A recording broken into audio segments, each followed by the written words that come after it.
Laro umano ang takbo ng mga transaksyon sa Makati City Hall sa kabila ng isyu kung sino talaga ang alkalde ng lungsod. Pero nangangamba ang ilang negosyante dahil sa umano'y hindi magandang imaheng ipinapakita ngayon ng Makati City sa mga investor. Balitang hatid ni Ruth Cabal.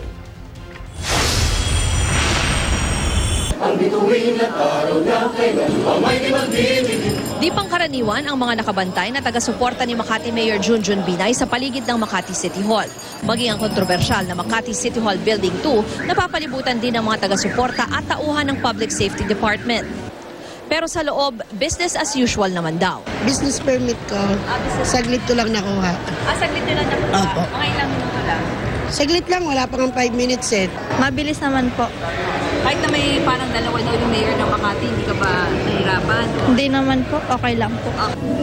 Sa Old City Hall, nandun naman ang mga taga-suporta ni Acting Makati Mayor Romulo Kid Peña na siyang kinikilalang alkalde ng DILG o Department of Interior and Local Government. Isang linggo na ngayong dalawa ang tumatayong mayor ng Makati City ang sentro ng komersyo sa bansa. Kaya ang ilang grupo ng mga negosyante umaaray na.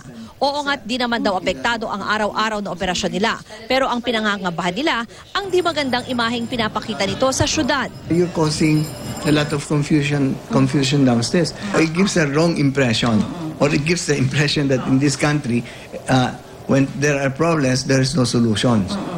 That is the worst effect. Kahit na raw kasi sa Makati lang ang problemang ito, pwede itong tignan ng mga lokal at dayuhang mamumuhunan na refleksyon ng kabuoang sitwasyon ng pagdinegosyo sa buong bansa. It's like New York City having two mayors or Tokyo or Bangkok. It is, whether we like it or not, the economic and financial capital of the country.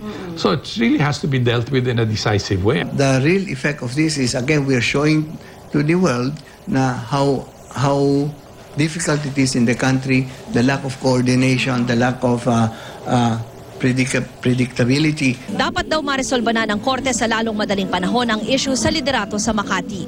Ruth Cabal, GMA News.